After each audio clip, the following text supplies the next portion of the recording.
Good Morning Business. Après les patrons de PME, on va prendre le pouls des patrons de TPE, les très petites entreprises de moins de 10 salariés. Elles représentent plus de 92% des entreprises en France et elles ont une nouvelle présidente. Bonjour Viviane Chêne-Ribéraud. Bonjour. Vous êtes la nouvelle présidente de la FTPE, Fédération des très petites entreprises, qui représente près de 3,7 millions d'entreprises. Tout de même, vous arrivez dans un contexte compliqué là. Oui, dans un contexte compliqué. Alors, 3,7 millions d'entreprises, dont 1 million d'auto-entrepreneurs, dont le représentant est François Hurel. Donc, ça nous laisse quand même 2,5 millions d'entreprises. Et ces entreprises représentent quand même 20% de la valeur ajoutée générée en France. Donc, c'est loin d'être négligeable quand on est à 1/5. Effectivement. Et 2,5 millions de salariés quand même. C'est majeur, effectivement. On parlait il y a quelques minutes de l'état d'esprit des patrons de PME avec Philippe Mutrici de BPI France. Ils sont manifestement plus confiants sur l'avenir qu'en avril dernier. Ils révisent à la hausse même leurs perspectives d'embauche et d'investissement. Qu'en est-il des patrons de TPE? Est-ce que vous avez eu le temps depuis votre arrivée de prendre un peu le pouls? Alors, je prenais le pouls bien avant l'élection parce que c'est quelque chose qui m'a poussé d'ailleurs à me présenter à cette élection.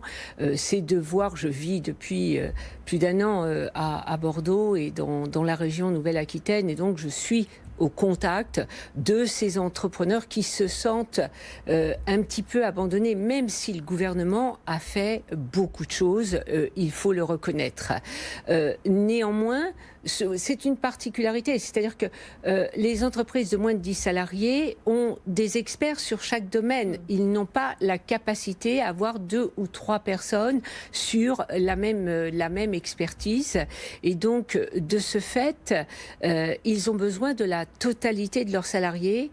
Par contre, dans beaucoup d'activités, ils n'ont pas retrouvé leur activité à 100%. Et quand vous savez qu'ils dégagent des marges extrêmement faibles, il est évident que d'avoir uniquement 85 ou 80% de son activité génère, dans ces cas-là, une perte d'exploitation. Et ça, c'est préoccupant. Et alors, Viviane Chêne-Ribéraud, vous proposez ce matin que le montant alloué aux TPE qui ont recours au chômage partiel soit finalement transformé en baisse de charges. C'est ça votre proposition aujourd'hui pour aider les TPE? Je dis qu'elles sont dans des situations particulières différentes et que beaucoup ont besoin de la totalité de salariés, alors que le chiffre d'affaires n'est peut-être qu'à 80 ou 85% ou même moins pour certaines.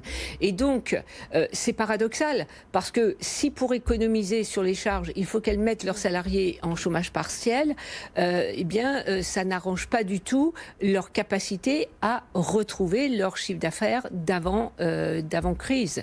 Donc, le fait de transformer sans coût supplémentaire pour le gouvernement, même si je sais que ce n'alimente pas les mêmes tuyaux ni les mêmes fonds pour les mêmes destinations, je pense très sincèrement que ça peut être une possibilité qu'on peut leur laisser sans coût supplémentaire, leur apportant de la souplesse. Ces entreprises sont bien souvent des sous-traitantes de PME ou de TI régionalement. Regardez ce qui se passe en Occitanie autour de l'aéronautique.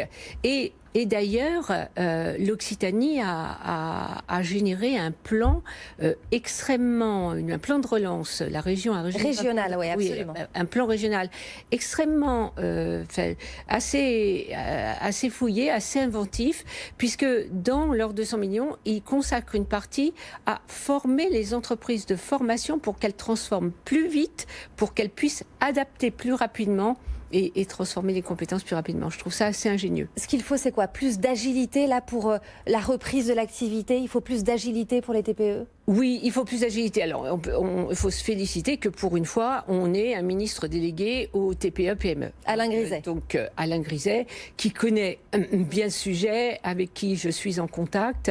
Et je ne suis certainement pas la seule à être en contact. François Asselin, certainement aussi. Et donc, effectivement, on peut se féliciter et c'est ce que je vais lui demander. Plus d'agilité de façon... Et surtout, des mesures... Et Jean Castex l'a dit dans son discours, au plus près des bassins d'emploi. des mesures au plus près des bassins d'emploi. C'est-à-dire quelle est la collectivité qui a la compétence économique. C'est peut-être l'agglomération, c'est peut-être l'agglo. Je pense que voilà, les mesures doivent être prises dans un collectif entrepreneurs, centres de formation, collectivités locales, effectivement, et doivent être prises ensemble parce que c'est là qu'ils vont voir les difficultés. Et ces entreprises, vous savez, elles sont souvent ignorées, elles passent sous les radars. Donc, c'est vrai. Et Viviane Chêne-Ribeiro, dernière question. Vous venez d'être élue présidente de la FTPE. On constate là, depuis la crise, un retour en fanfare du dialogue social avec les partenaires sociaux qui étaient encore reçus hier à Bercy, avant-hier à Matignon. Est-ce que ça vous rassure? Comment vous abordez la rentrée là il va y avoir un nouveau plan de relance annoncé pour la transition écologique à la rentrée le 24 août. Comment vous abordez les choses dans ce contexte et dans cette ambiance? De ce contexte, c'est pour ça que je compte énormément sur ma rencontre avec Alain Griset, tout simplement parce que ce sont souvent des entreprises. J'ai d'ailleurs demandé aussi un rendez-vous à la CFDT et j'étais en contact avec Marie-Vision il n'y a pas très longtemps et donc on en a parlé et il faut qu'on en parle parce que ce sont des populations qui ne sont pas forcément représentées et donc il va falloir en tenir compte. Je vous prends, alors je ne vais pas parler du dialogue social mais je vais parler de la CVAE par exemple dont on parle beaucoup. Un peu de production. Eh bien, bah oui, mais c'est pour les entreprises qui sont au-dessus de 500 000 € de chiffre d'affaires. Et donc ça n'aidera pas. Et François Asselin l'a dit très très bien tout à l'heure sur BFM TV. Je crois que le fait de repousser et d'étaler, c'est une bonne mesure d'étaler les reports de charges et le remboursement. 12-36 mois, ouais. Le chiffre d'affaires ne se rattrapera pas forcément et ça repousse le mur de la dette si on y rajoute aussi ceux qui ont obtenu des PGE. Et ça sera un autre sujet. Merci beaucoup Viviane Chêne-Ribeiro. Je rappelle que vous êtes la nouvelle présidente de la FTPE.